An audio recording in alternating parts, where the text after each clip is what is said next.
MK Stalin has been officially elevated as president of the DMK after half a century of his father MK Karunanidhi as the president of the party. MK Stalin is now the chief of the Dravida Munnetra Kazhagam, while expelled DMK leader MK Aragiri has dared that the party will have to face consequences if he is not re-inducted into the party, now being chiefed by his younger brother. All eyes will be on Aragiri's September 5th rally. The big message from today's speech by MK Stalin, the new president of the DMK, is let's unite to throw out Modi and let's get a Bharat Ratna for our father, M. Karunanidhi.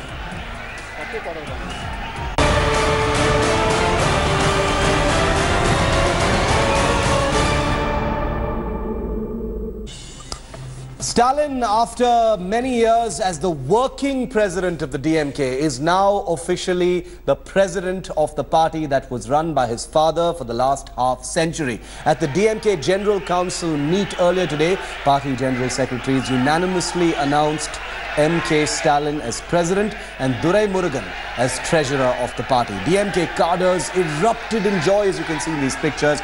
At Stalin's elevation was announced, the chosen political heir of his father Karunanidhi, MK Stalin, has been managing the party as working president for over a year. Well, not just that, a resolution condoling the demise of the DMK chief and demanding a Bharat Ratna for Karunanidhi was also discussed and passed during this all-important General Council meeting of the DMK in Chennai.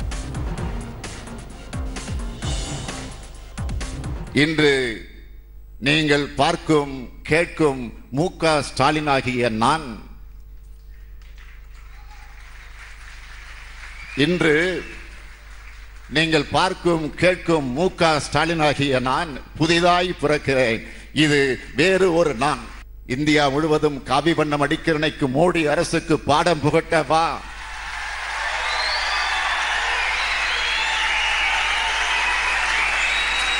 முதுகெலும்பில்லாத இந்த அரசை, மாநில அரசை தூக்கி எறியவா? இந்த அழகான எதிர்காலத்தை ஒன்றாக நாம் மெய்ப்பிப்போம். நான் முன்னே செல்லுகிறேன், நீங்கள் பின்னே வாருங்கள் என்று நான் அழைக்கவில்லை. நாம் அனைவரும் சேர்ந்தே செல்வோம் என்று அழைக்கிறேன். And while MK Stalin and his brother Aragiri are at war for power within the DMK, the spotlight will also be shifting at some point to the generation next, the sons of MK Stalin and Aragiri. Udayanidhi Stalin and Dayanidhi Aragiri are both from the film industry. Unlike the Stalin generation, where nobody really opted for the film world, unlike their illustrious father who was a lyricist and writer for the screen, Udayanidhi Stalin is a well-known actor and Dayanidhi Aragiri is a well-known cinema distributor and producer. So at what point of time will these two cousins, the Gen next of the DMK, share power or go head-to-head?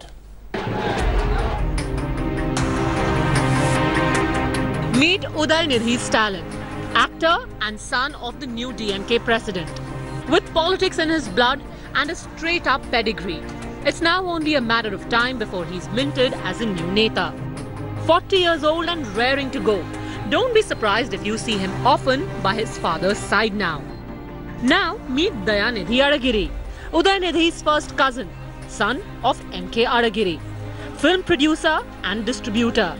Also with politics in his blood and a straight-up pedigree.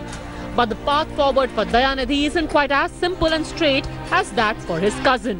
Because while Udayanidhi's dad MK Stalin just became the all-powerful president of the DMK after the 50-year reign of Karunanidhi, Dayanidhi's father MK Aragiri is still in political exile and fighting for a position in his party, as well as political relevance after the death of his father. No, I don't want to make any comments on what's been happening today. Like we've already said, September 5th, after the rally, my dad will take a decision on where we stand. You know, it would be better if my dad would congratulate him rather than me doing it. The war of the DMK brothers Stalin and Aragiri could very well spill over onto the next generation, the way things are currently poised. But after Karunanidhi, himself a big star from the world of cinema and culture, the allure of the silver screen skipped an entire generation of the DMK, with none of Karunanidhi's children making it into the film world, most of them not even trying. From Kanimodi to Stalin to Aragiri, it was always politics for them. All that could now change with the DMK's Gen Next, given that both Udaynidhi and Dayanidhi are from the familiar film world. The glamour quotient missing from the current leadership generation of the DMK could make a big comeback. The question is, will the two cousins go head to head at some point in the future, or will they each have a share of the spoils? For the first time in decades in Tamil Nadu's politics, the field is wide open. Bureau Report, India Today.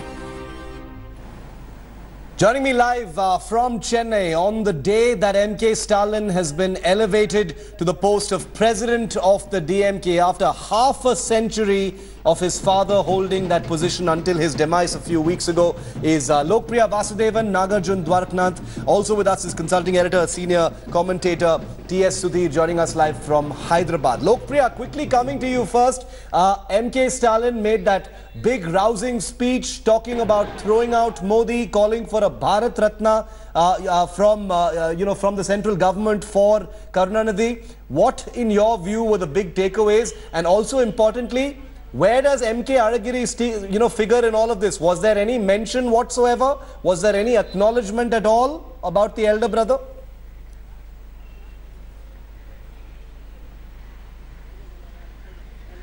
Well, Shiv, it was patience which as a virtue that saw a smooth transition of Stalin as the president of the DMK. The big takeaway from Stalin's speech today is definitely the fact that DMK is not aligned to the BJP, at least for the moment. And it is very important that Stalin handled that subject because the DMK had invited Amit Shah for the condolence meeting of Karunanidhi on 30th of August, and that gave rise to speculation of a possible alliance between the DMK and BJP. And with Stalin's speech today, that has been put to rest, at least for today.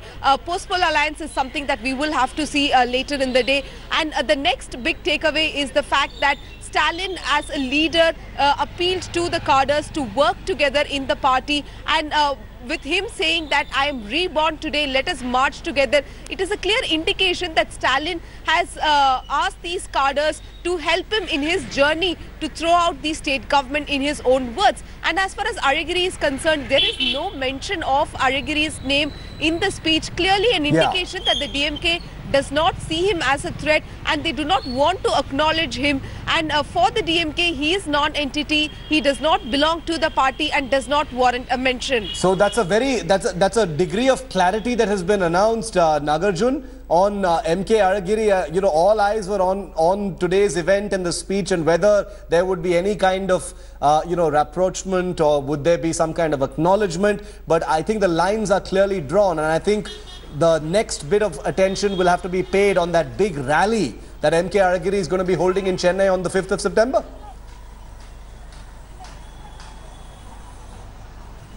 Well, definitely all eyes will be on September 5th when MK Aragiri will be flexing his muscle and showing his strength while he's marching from Anna Salai to Marina Beach, where Karunanidhi Memorial is there. And it's quite crucial as to, that will be the day when the future of MK Aragiri will also be decided. But today what we saw was clear backing of all leaders in the state in Tamil Nadu for MK Stalin. All the district presidents, the office bearers were all behind him and cheering for him, and there was loud celebrations and cheers. As soon as the General Council meeting, his name was announced unanimously that he would be the next president after 5 decades of the party. That when Karunanidhi took over in 1960s. Since then, the role was always with Karunanidhi. Only now it's been taken over by Stalin. So quite a big role for him also to fill in the gap that Karunanidhi and the legacy that Karunanidhi has left is quite demanding, because he has to work hard. In fact, when he went on the stage and spoke to his cadres, he said that it's difficult for him to be the leader that his father was. He has to work hard and sought the support of the cadres there and directly swing towards the Modi government. At least this point of time, clearly saying that in the next coming elections, it's quite tricky if the DMK would go with either BJP or Congress. That's doubtful, or will they go isolated and then only decide post the elections? But clearly the party cadre stood behind Stalin and cheered him all along from the three hours when everyone spoke on the stage. His cousins, Kanimoi, A. Raja, T.R. Balu, senior leaders in the party who have seen the party develop in the last 5 decades, stood behind Stalin. But seems like Alagiri will have no leaders, at least as far as today. We'll have to wait and watch if any of the district president or even a crucial secretary moves towards Alagiri's camp. That will be the big question on September 5th that will be answered. Absolutely. Sudhir, if I could come to you, did things go like you'd expected them to go today? No acknowledgement of Alagiri, or no real tension or turbulence, nothing really surprising? Or did something stand out for you, Sudhir? Well, Alagiri's attempt all along was to ensure that today's show was not seen only as an MK Stalin show. He wanted to hyphenate himself to the entire DMK show, where MK Stalin was going to be elevated as the president of the DMK. Well, he succeeded in it only till the time that the actual event began, because MK Stalin, by completely ignoring, as he was expected to, ensure that the spotlight was entirely on MK Stalin. The fact that he was getting to be finally the leader of the party. He has been a prince in waiting for the past 4 decades or so. So finally he has become the president of the DMK. But that's really the easy part. In fact, the kind of speeches that we saw from the other leaders of the DMK today essentially indicates that this is the honeymoon period for MK Stalin. But the honeymoon period is not really likely to last long, because he will really need to get his act right, and he will need to ensure that the party is in fighting the mission ahead of the Lok Sabha elections in 2019. And that's going to be the acid test. The 5th September rally that Alagiri has planned in Chennai is essentially for the optics. We all know how crowds are gathered by all political parties, not just in Tamil Nadu, but across the country. So the crowd's really not much of a barometer, because it's quite likely that there will be many other anti-DMK forces who may help Alagiri gather the crowds on the 5th of September. But the real test for the DMK and for MK Stalin in particular will be in the year ahead, the 2 by-elections and of course the 2019 polls. Absolutely. So the 2 by-elections and the 2019 polls is where the real challenge for the new president of the DMK lies. The optics, the threat by MK Alagiri for the moment will be a bit of a sideshow. At least that clarity is there on the path ahead for the DMK. Lokpriya, Sudhir, Nagarjun, thank you very much for joining me on that story. We'll be keeping a track of every single development in the DMK right here on 5 Live and India Today. Thanks for watching the video. For more such news and updates, please like, share and subscribe to India Today. Also check out our other great videos from our channel. We know you would love to.